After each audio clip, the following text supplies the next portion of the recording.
The NBA season is coming down the home stretch with just about a month of games remaining on the regular season schedule.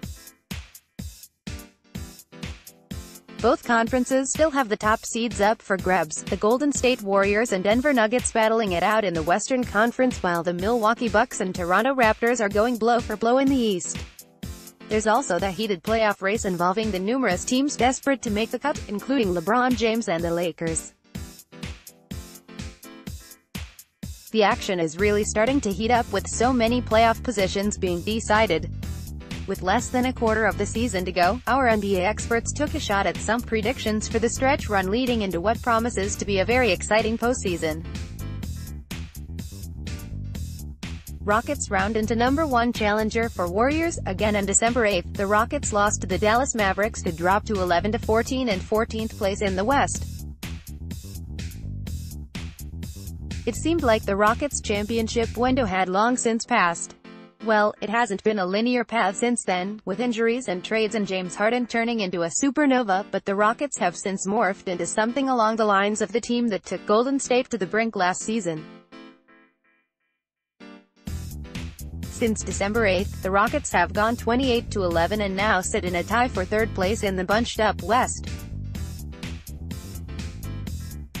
And the 3 seed is exactly where they would need to be to set up a potential showdown with the Warriors in the Western Conference Finals.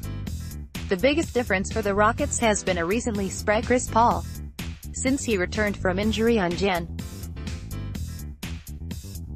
27, Paul has rounded into his old all-star self, averaging 17.0 points, 8.9 assists and 1.9 steals while shooting 36.2% from 3. Reed Forgrave Celtics fall short of top 4 seed in East while everyone is waiting for the Celtics to make their move up the Eastern Conference standings. The truth is Boston has been very underwhelming for much of the season. Yes, the Celtics pulled out their best win to date by routing the Warriors at Oracle on Tuesday night, but it came after a 1-5 stretch following the All-Star break. They currently sit 5th in the East, and that is where they will remain. The top 2 spots are basically locked up by Milwaukee and Toronto, and Philadelphia and Indiana will end up in the 3rd and 4th spots, in some order. By finishing 5th, the inconsistent Celtics won't have home court advantage in a single series in the postseason, which would be a shock after such lofty expectations heading into the season. Michael Kasky-Blomain LeBron James, Lakers missed the playoffs. The Los Angeles Lakers have been trending downward ever since LeBron James's groin injury on Christmas Day, and they haven't recovered since. Even though LeBron continues to put up monster numbers, the Lakers' final real opportunity at clinching a postseason berth came and passed when they failed to acquire Anthony Davis at the trade deadline. When you factor in that the roster just isn't good enough combined with the fact that the Lakers, currently tied for 10th in the West and 5.5 games behind the Spurs for the final playoff spot, have the 4th toughest schedule for the stretch run, there's no reason to believe that even LeBron can will this mediocre Lakers squad into the postseason. In the end, LeBron's streak of 13 consecutive postseason appearances, and 8 finals, comes to a halt. DJ Siddiqui LeBron will be watching the playoffs as a spectator for the first time since the 2004-05 season. USATSI Jazz become the trendy team to believe in. Just like last season, the Utah Jazz started slowly and took a while to round into form. Their defense is imposing, their offense has improved, and they have a bunch of games against non-playoff teams coming up.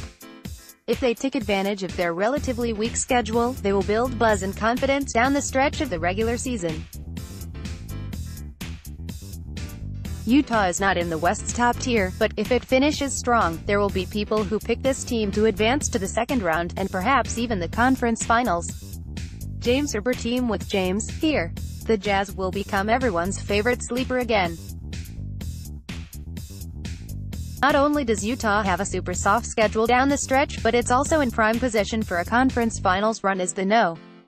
6 seed entering Wednesday. Rising to the No. 5 seed would put them in line to play the Warriors, assuming they hold on to the No.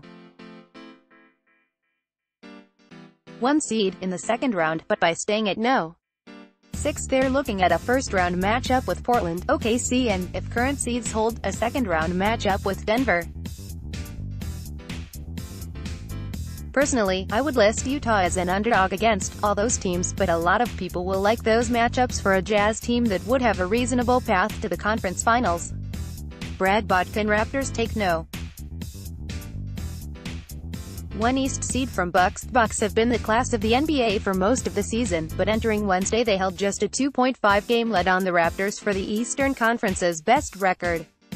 Milwaukee has dealt with minor injuries to many of its key players recently, including Giannis Antetokounmpo, and the Bucks are not going to take any chances as they prepare for what they hope is a long playoff run, so they could choose to rest their stars quite a bit down the stretch. Meanwhile, the Raptors have new pieces to incorporate in Marc Gasol and Jeremy Lin, and mathematically they have the second easiest remaining schedule in the entire NBA, via Tankathon.com. That combination of factors should allow them to jump Milwaukee and snatch the No. 1 seed. Colin Ward-Henninger. Giannis leads Bucks to NBA's best record, secures MVP. Colin thinks the Bucks are going to lose the number 1 seed in the East. I disagree.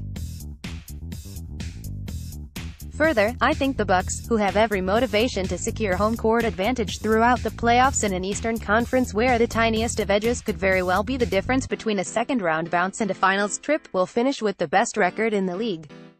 10 of the last 15 MVPs have come from the team with the best overall record. 11 of the last 15 have come from a number 1 seed.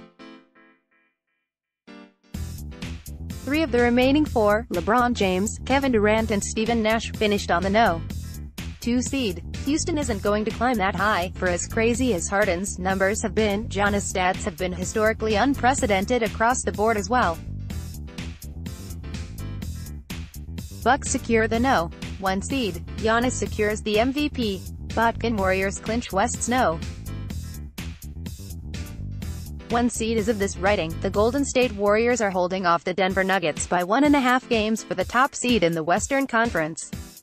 Although the Warriors are going through their own struggles, 5-5 in their last 10, including consecutive losses in Florida and the team's worst home loss in the career at the hands of the Celtics, their 2 remaining games against the Nuggets are at home at Oracle Arena.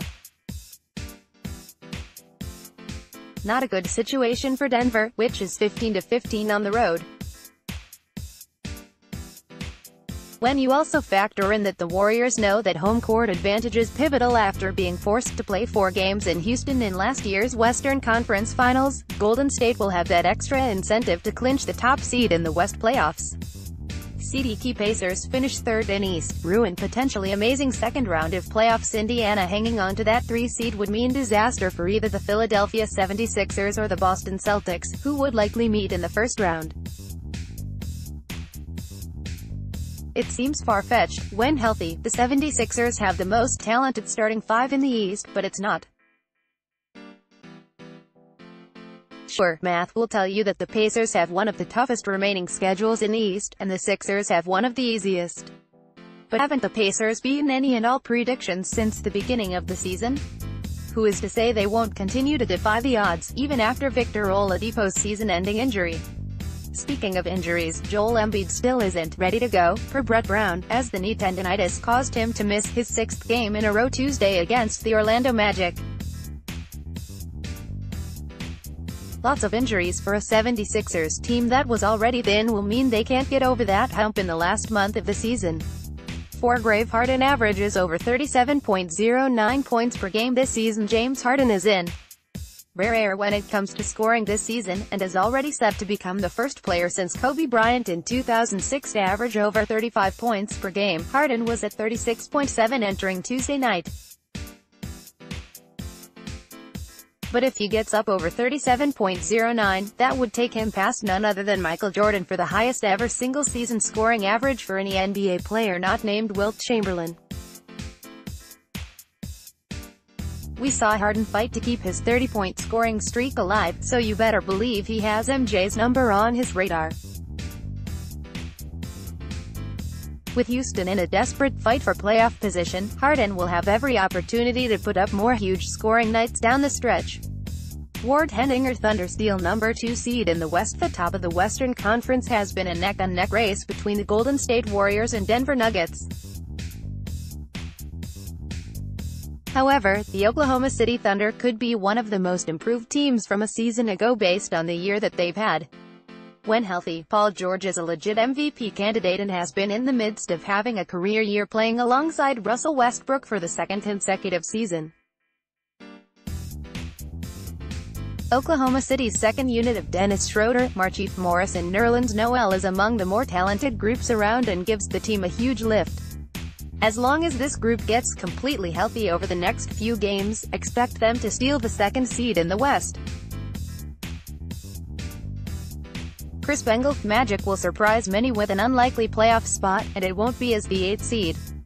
USATSI Magic get back into postseason for first time since 2012. The young Orlando Magic weren't expected to be terrible this season, but there certainly wasn't talk of the playoffs. Yet heading into the final 6 weeks of the regular season, the Magic, entering Wednesday, are currently a one-half game back of the 8th and final seed in the East. They've won 6 of their last 10 games, and have the best defense and best net rating in the entire league over that stretch. And they've done it against strong competition as well, beating the Bucks, Raptors, Warriors and Pacers. In tremendous form, and facing one of the easiest schedules down the stretch, look for the Magic to hold off the Hornets and Heat to steal the final playoff spot in the East. Jack Maloney. Orlando not only make playoffs, but finish a 6th seed. The Magic have been making a serious playoff push the last couple of weeks. Before the trade deadline, nobody really saw Orlando as a playoff team, but with the third easiest remaining schedule, the Magic have a great opportunity to jump a few teams. They're coming off a 8-3 record in the month of February, including a big win over Golden State. The Magic only have 4 games remaining against above .500 teams, so expect them to shock the doubters. In fact, I would be surprised if Orlando ends up anything worse than the 7th seed in the East. Cordell Long. Clippers make playoffs and lose their first-round pick when the Los Angeles Clippers traded Tobias Harris to the Philadelphia 76ers at the deadline. Part of the appeal seemed to be that they were content with falling out of the playoff picture. Their first-round pick is lottery protected, so sliding to 9th would mean keeping it rather than sending it to the Boston Celtics. The Clippers have maintained their identity, though, continuing to beat teams with a balanced attack despite all the roster changes. I love watching the Sacramento Kings as much as the next guy, but I can't see them catching up to this group. If Sacramento is going to sneak in, it will be at the expense of the Spurs. Herbert. Kings sneak into postseason. Kings haven't exactly been a large pillar of success in recent years. Sacramento hoped that DeMarcus Cousins could help turn the franchise around and draw more talent to the team, but that never came to fruition. Now the Kings have assembled a large amount of young talent that is growing up very quickly. Buddy Hield is definitely a candidate for the Most Improved Player award and makes up one of the more underrated backcourts, alongside point guard De'Aaron Fox, in the Western Conference. While they're currently out of the playoff picture, there is certainly enough firepower for the Kings to catapult themselves into the 7th or 8th seed in the West at the end of the regular season. Bengal. Nets fall just short of playoff berth. In conjunction with my prediction of the Magic making the playoffs, I think the Nets fall out of the top 8 spots. They still hold a 3-game lead over 10th place Orlando, but their outlook doesn't look promising. Brooklyn currently has the 3rd most difficult remaining schedule, and that includes only 4 games against non-playoff teams. The young roster has been a welcome surprise, but I expect next season to be the Nets' true coming-out party. Los Spurs sneak into playoffs as an 8th seed. The San Antonio Spurs have had an up-and-down season, but they currently have a 3-game lead on the Sacramento Kings for the final playoff spot in the Western Conference, and I don't expect them to give up that spot. In order to hold on to this spot, the Spurs will have to fend off the Kings and LeBron James' Lakers, but they have both the talent and the experience to do so. Casky blow. Maine. Westbrook averages triple-double for 3rd straight season. Back in 2017, Russell Westbrook's quest to average a triple-double for the entire season was pretty much all everyone talked about, and helped propel him to his first MVP award. Now, he's on pace to achieve the feat for the third straight season, and no one really cares. That's not entirely surprising. Westbrook's overall game has slipped, he's become awfully inefficient and the novelty has worn off. Still, it's pretty remarkable that no one had averaged a triple-double for the season since Oscar Robertson in 1962, and now Westbrook is going to do it 3 seasons in a row. Maloney.